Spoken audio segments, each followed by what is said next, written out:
Hello' everyone, মই নাজমিন। ৰবিবাৰটো আহিলেই মানে ৰাতিপুৱা টোপনিৰ পৰা উঠি গোটেই দিনটোৰ কাৰণে খেলি মেলিখন লাগি যায়।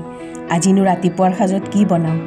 ল'ৰাটোৰ লগতে এখেতেও বহুত তাগিদা দি থাকে যে আজি অফিচ স্কুল বন্ধ আছে, কিবা এটাতো বেলেগ বনোৱা। সেইকাৰণে আজি লুচি আৰু ঘুগুনি বনাওঁ বুলি ভাবিলোঁ। লুচিৰ কাৰণে মই ইয়াতে 3 কাপ আটা লৈ লৈছোঁ, চাহ খোৱা কাপৰ জোখেৰে। তাৰপিছত অকণমান নিমখ দি ভালকৈ মিক্স কৰি লৈছোঁ। ইয়াতে মই নৰ্মেল পানীয়ে ব্যৱহাৰ কৰিছোঁ। সেই একেটা কাপৰে 1 কাপ নৰ্মেল পানী লৈ এনেদৰে আটাখিনি ভালকৈ মাৰি ল'ম। ছফ্ট এটা ডো বনাই ল'ম।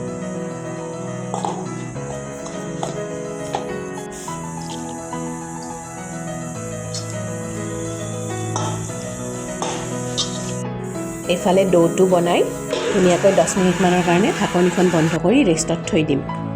এইফালে আকৌ বুটৰ দাইল আৰু দেশী বুট কেইটামান ৰাতিতে তিয়াই থৈছিলোঁ আৰু ৰাতিপুৱা মুগ মচুৰ দাইল অকণমান তিয়াই থৈ দিছিলোঁ।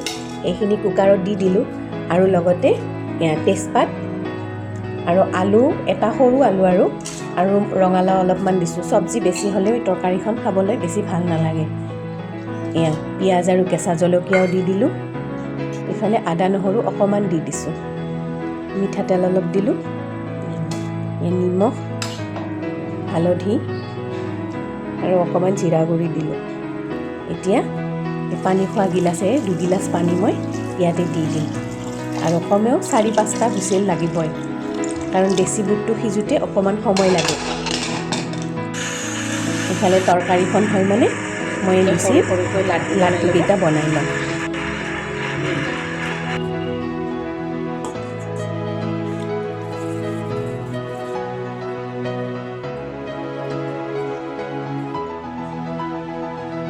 এখন এখনকৈ মই এই লুচিকেইখন দলি ল'ম।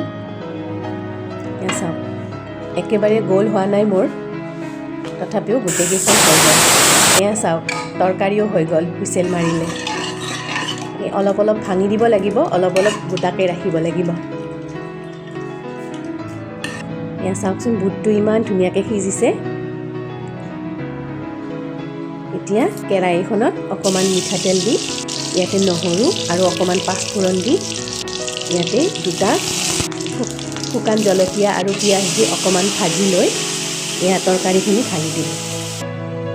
চাওকচোন, ইমান ধুনীয়া গোন্ধ ওলাইছে। ধনিয়াৰ পাতো অকণমান দি দিলোঁ। তৰকাৰী হৈয়ে গ'ল। এইফালে লুচিকেইখনো পুৰি লওঁ। লুচি বনাবৰ বাবে কিন্তু মই আটাই ব্যৱহাৰ কৰিছোঁ। আপোনালোকে ইচ্ছা কৰিলে ময়দাও ব্যৱহাৰ কৰিব পাৰে আৰু কালজিৰাও দিব পাৰে। মই কিন্তু এইবোৰ দিয়া নাই। চাওক, লুচিকেইখনো হৈ গ'ল এখন এখনকৈ। ইমান ধুনীয়াকৈ ফুলি উঠিছে।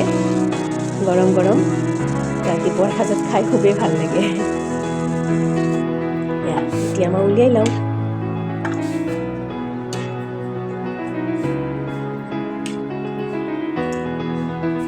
ঠাণ্ডাৰ দিনত খাদ্যবিলাক এনেধৰণে গৰমে গৰমে খাই বহুত ভাল লাগে।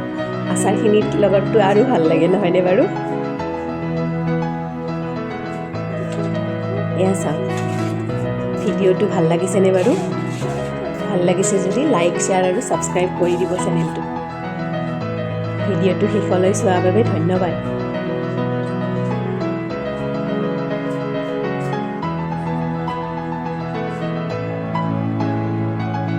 তেনেহ'লে আজিলৈ বাই।